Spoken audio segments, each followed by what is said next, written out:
스가랴 2장 20절에서 23절의 말씀을 통해 강해 설교 8번째 나의 종 스룹바벨아 이런 제목으로 말씀을 나누도록 하겠습니다.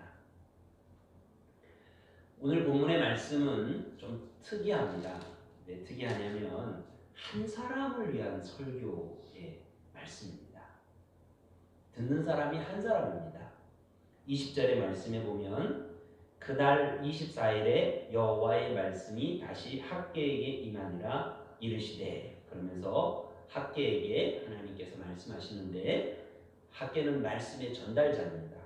누구에게 가서 전달하라 하면 21절 너는 유다 총독 스룹바벨에게 말하여 이르라, 이렇게 하면서 스룹바벨 한 사람만을 위한 설교로 지금 학개에게 주고 있는 겁니다. 우리는 말씀 앞에 설 때마다 이 말씀이 내게만 주신 말씀이다, 그렇게 들으셔야 은혜가 됩니다. 자꾸 들으면서 아무개가 생각나시면 아니 됩니다. 아니 됩니다. 하지 마시고 말씀은 내게 주시는 말씀이다. 내게 주신 말씀이다. 그래야 하나님하고 뭔가 대화가 되는 거죠. 그래야 하나님의 은혜가 부어주신 은혜가 내 은혜가 되는 거죠. 그렇죠? 그렇게 받으시기 바랍니다. 자, 학개가 스룹바벨에게 하나님의 말씀을 들어서 전합니다. 자, 뭐라고 전하는지 보십시다. 21절과 22절 말씀인데, 이 말씀은 세상을 다스리시는 분이 한 분이신 것을 선포합니다.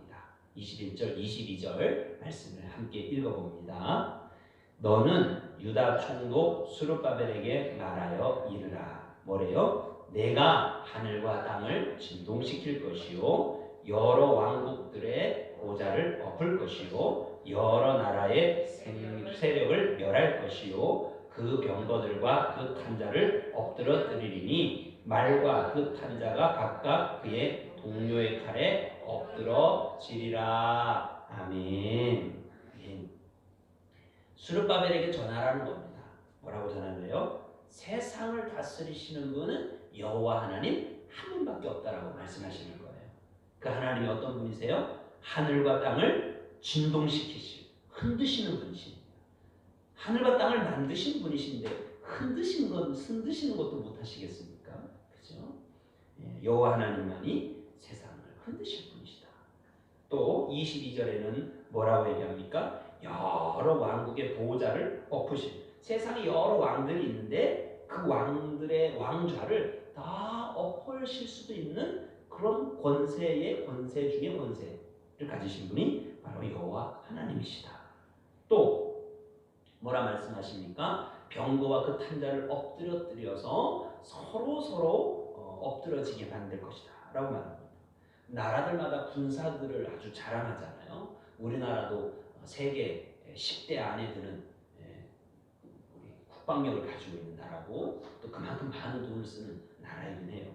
그게 이제 사실 중국에서도 막 이것저것 만들고 일본에서도 뭐 이것저것 만들고 막 이러니까 그 틈바구니에서 우리나라도 그렇게 군대의 위협, 군대를 자랑하는 그런 나라로 지금 서고 있는데, 거기뿐입니까? 세계 곳곳에서 무기와 여러 가지를 자랑하지요.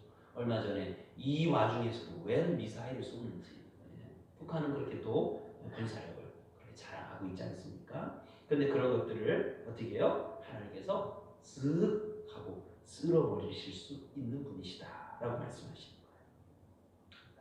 뭘 말씀하시냐면 스룹바벨에게 세상을 다스리시는 참 주인은 저 높은 왕도 아니고 많은 군대 장관도 아니고 그 말을 탄 많은 무기들도 아니고 천지를 지으신 여호와 하나님이시다 라고 말씀하시는 거예요. 이건 우리 하나님의 사람이 보아야 될 것입니다. 우리 눈을 가지고 있지만 이 눈으로 보이는 것만 보시면 아니 됩니다. 지난 주일에 우리 두 번째 기도의 제목 무슨 눈을 열어줘요?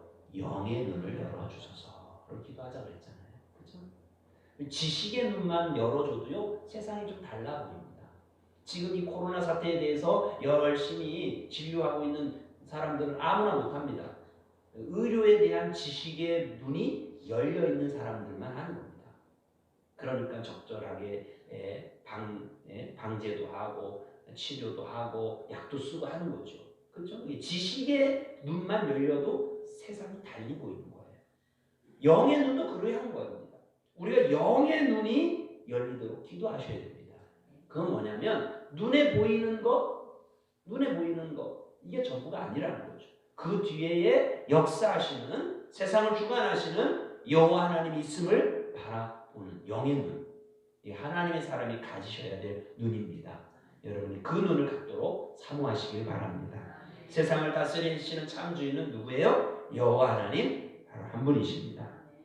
그 한 분이신 여호와 하나님께서 한 사람을 택했다는 겁니다. 그 한 사람이 누구를 택했어요? 여러분들을 택했다는 겁니다. 저와 여러분을 택했다는 거예요. 여기 성경에 누구? 스룹바벨을 택했다는 겁니다. 스룹바벨을 향해서 하나님께서 얼마나 기대를 가지고 계신지 그렇게 기대하는 것만큼 우리를 향해서 기대하시는데, 자 보시죠. 23절 말씀. 자, 만군의 여호와가 말하노라. 같이 읽습니다. 스알델의 아들 내 종 스룹바벨아. 스룹바벨 보고 뭐라 그래요? 내 종이다. 너는 내 종이다 라고 말씀하세요. 다음 계속 이어서 여호와가 말하노라. 그날에 내가 너를 어떻게 해요? 세운다. 내가 너를 세우겠다. 또 뭐를 해요? 너를 인장으로 삼으리니. 인장이 뭡니까? 인장이란 하나님께서 딱 보증해 주시는 도장, 이런 의미입니다. 딱 찍어서, 도장을 찍어서 내가 너를 세우겠다. 너는 내 종이다 라고 도장을 찍어주겠다는 거죠. 그 다음에 뭐예요? 사무리니 이는 내가 너를 뭐 했어요? 택하였음이니라. 아멘. 네. 하나님께서 스룹바벨을 많은 사람 중에 택하셔서 종으로 하나님이 도장을 찍어서 하나님이 세우셔서 하나님의 도구로 쓰시겠다라고 하시는 것입니다. 이것은 곧 우리를 향한 약속이고 축복인 줄 믿으시기 바랍니다. 네. 우리가 예수 그리스도를 영접하고 믿는 것은 성령의 인치심의 역사입니다. 성령님이 아니고서는 우리가 예수를 구세주라, 주님이라 부를 수가 없다라고 분명히 말씀합니다. 그 여러분 안에는 이미 성령님의 도장 찍으심이 분명히 있음을 믿으시길 바라요. 아멘. 그것 때문에 우리가 예수님을 영접했고 하나님의 자녀가 되었고 하나님의 아들이요 하나님의 딸인 것을 믿으시길 바랍니다.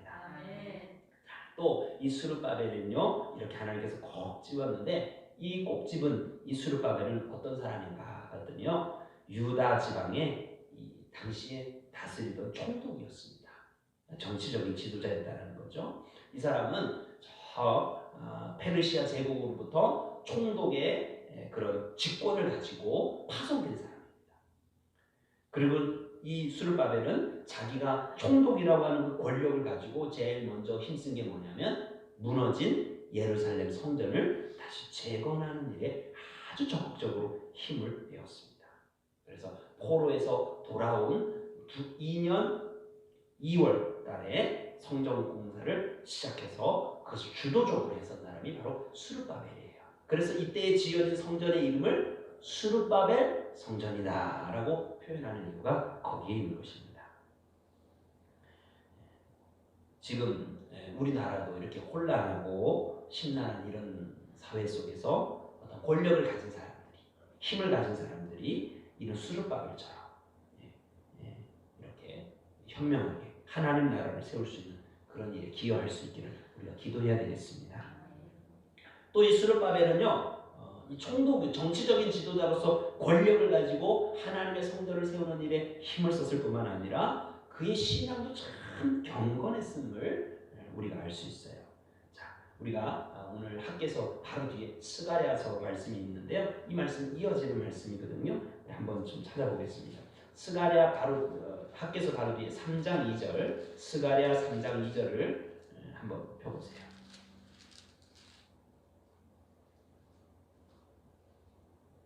죄송합니다. 스가랴가 아니네요. 저 앞으로 가야 됩니다. 앞으로 가야 되는데 찾아보시겠어요? 자, 에스라를 한번 펴보세요. 에스라 3장 2절 말씀을 한번 펴보세요.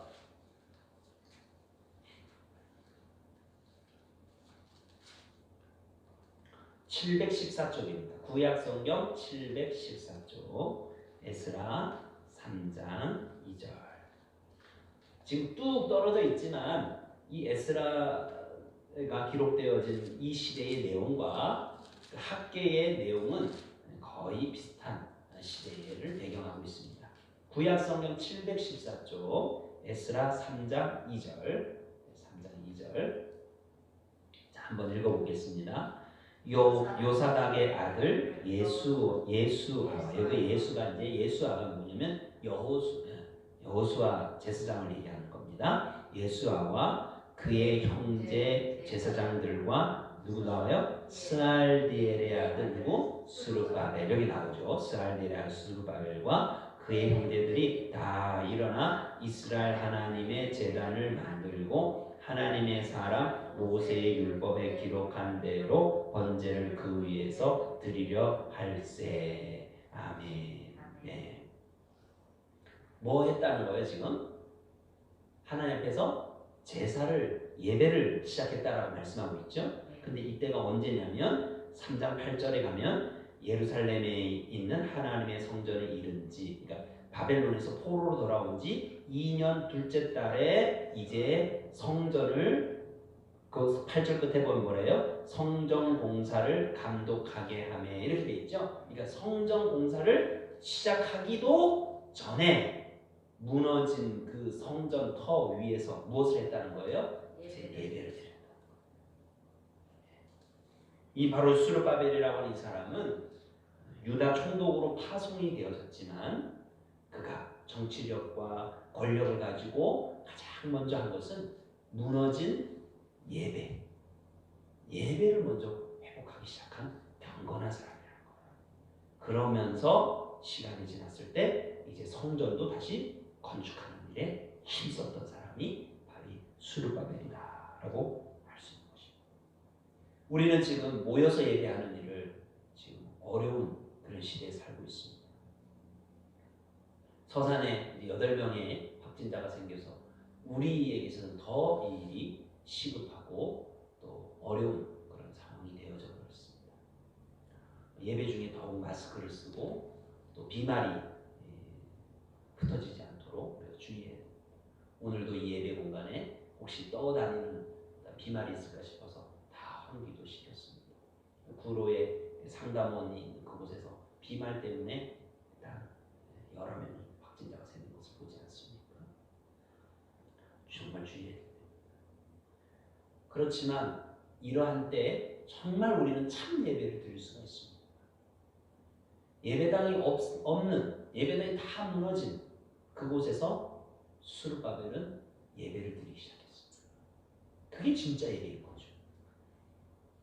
예배당이 있고 잘 차려진, 격식에 차려진 그 모든 것들이 다 준비됐을 때 예배 드리는 건 그거는 그냥 분위기 따라 할 수 있는 일입니다. 그러나 성전은 무너졌죠. 황량하죠. 그 자리에서 예배할 수 있는 건 정말 천지를 지으시는 분이 여호와 하나님입니다. 세상을 주관하시는 분이 유일하신 여호와 하나님밖에 없다라는 분명한 신앙이 없고서야 그 황량한 바닥에서 제사를 시작할 수 없는 것입니다. 스룹바벨은 그 황량한 곳에서 제사하기 시작했습니다. 예배하기 시작했습니다. 지금도 우리가 모이는 예배를 할 수 없는 이때에 가정에서 예배를 드리셔야 됩니다. 그것으로 여러분이 참 예배자인 것을 스스로 증명하셔야 됩니다. 하나님 앞에서 증명하시고 사람 앞에서도 증명하셔야 됩니다. 때는 이때다 하고 보는 사람 없다고, 남들 안 간다고 예배를 꽃감 빼먹듯이 빼먹으면 하나님 다 하세요. 아니, 사람도 다 알아요. 그러면 우리가 그런 신앙으로 누구에게 전도한다? 누구에게 예수 복음을 전한다? 그게 어찌 힘이 얻을 수 있겠습니까?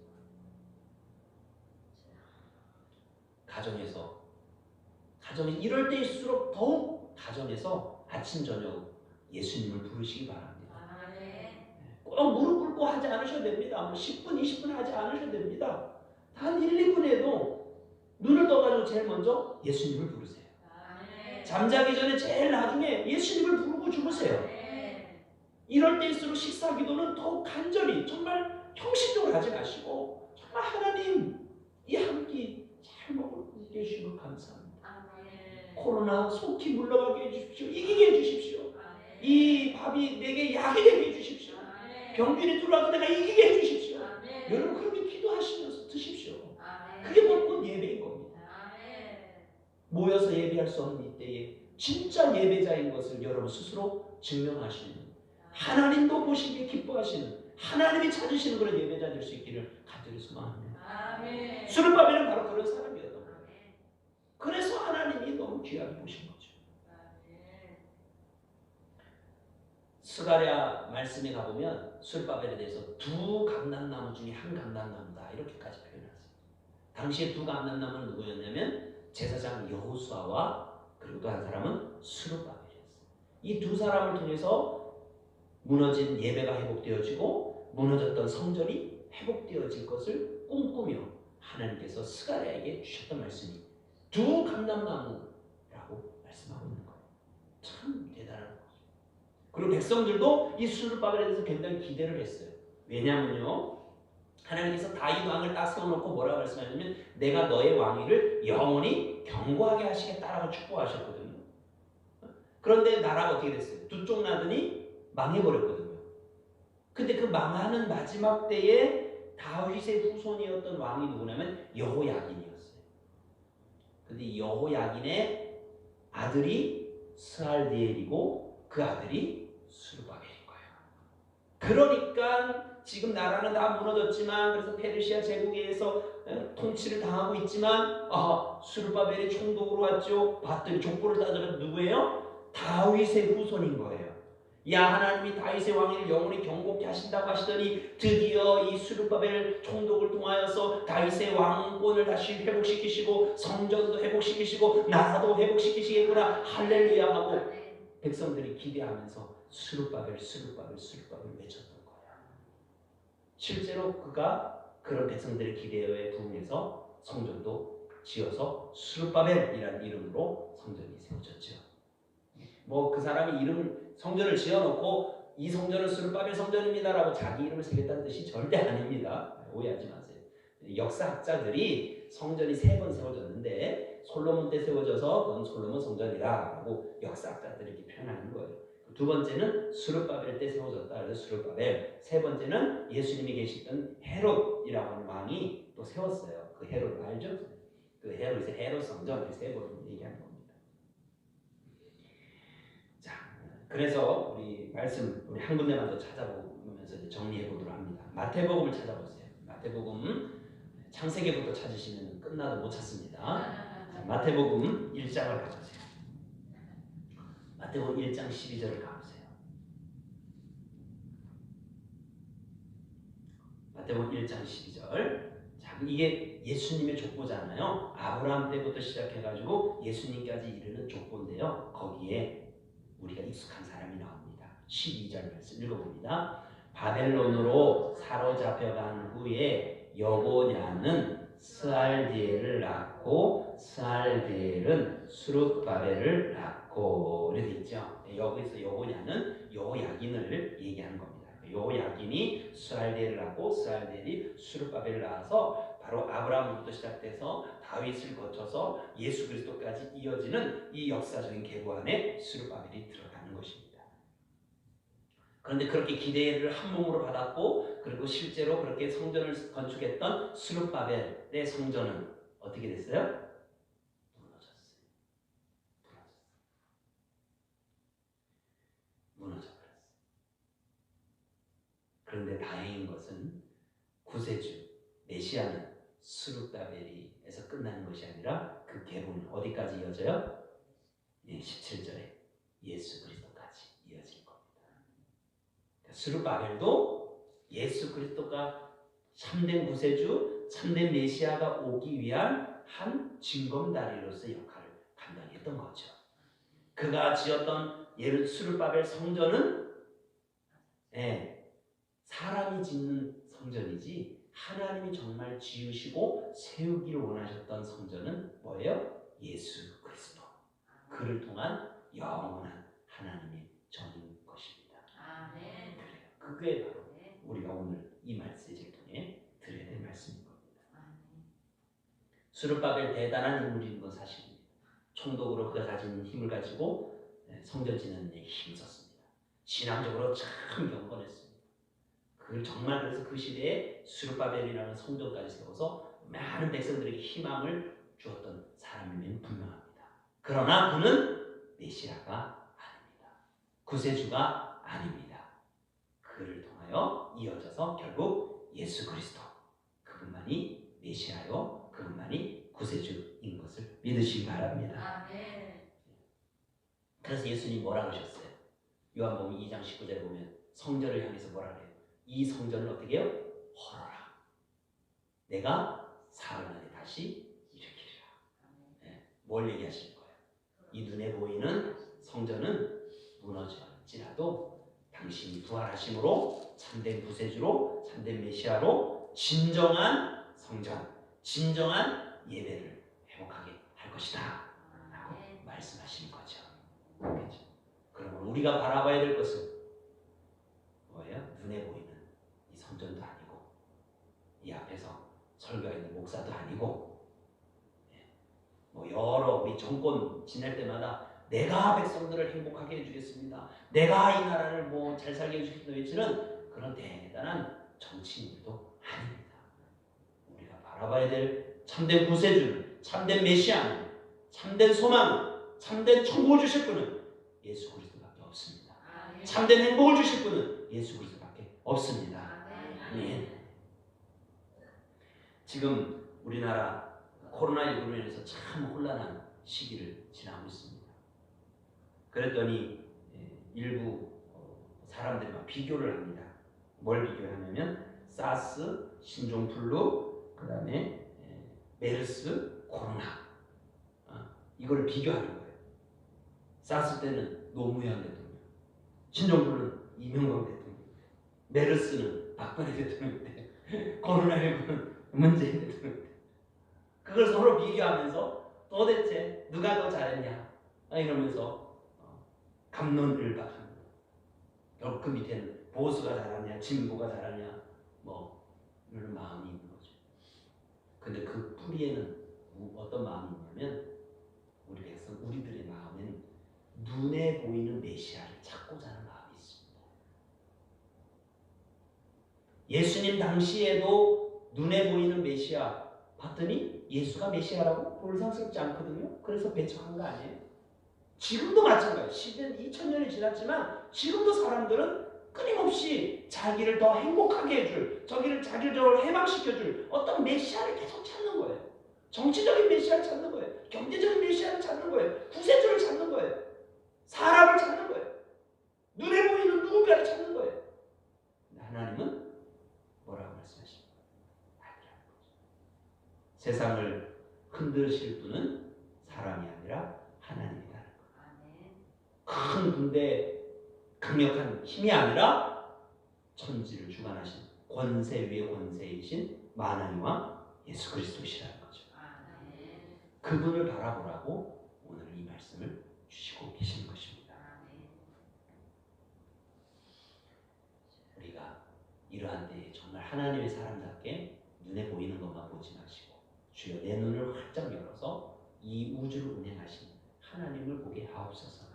참된 구원의 구세주를 바라보며 그 안에서 평안하게 하옵소서.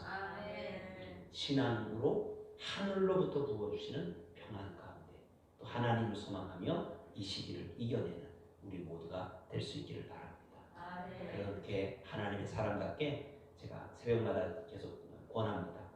잘 모여서 우리가 예배하기 어려운 이때에 우리 베델 가족끼리 서로 좀 연락 좀 하시면서 서로 격려했으면 좋겠습니다. 어떻게 지내냐고, 요즘 이렇게 나는 이렇게 기도하는데 안무개 집사님, 안무개 원사님 집에서 이렇게 좀 같이 하시자고, 또 목사님이 4명밖에 없는 수요기도에 40명, 4,000명 있는 것처럼 설교하시더라고. 그 영상을 우리가 좀 보자고, 또는 그 자리에 우리 한 자리를 조금 좀 차지해 보자고, 마스크 잘 쓰면 괜찮더라고. 또 다 오시면 안 돼요. 그래도 아주 서로 나뉘지니까 그렇게 신앙의 격려가 좀 필요한 시대인 것 같습니다. 제가 토요일마다 지난주에는 콩나물만 가려고 했는데 등뼈까지 선물 받아가지고 보너스로 가는데요. 그 전에는 두부도 가고 기대하시라. 이번 토요일은 무엇이 갈까? 그렇게 하는 이유가 있어요. 격려하고 싶은 거예요. 우리 서로 이 어려울 때 모이면 자연스럽게 격려가 되는데 모여서 얘기를 못하니까 우리 마음이 자꾸 위축될 수 있거든요. 우리가 서로 전화 연락도 하시고 우리 권사님들 전화 연락도 하시고 찾아가서 대면하기는 어렵지만 찾아가면 전화상으로 격려해 주시고 또 할 수 있으면 잠깐이라도 성도님 내가 전화상이라도 기도할게요 하고 기도도 좀 해주셔도 괜찮을 것 같아요. 그래서 이 어려운 시간 같이 하나님 사람답게 하나님을 소망하며 잘 이겨낼 수 있기를 간절히 소망합니다.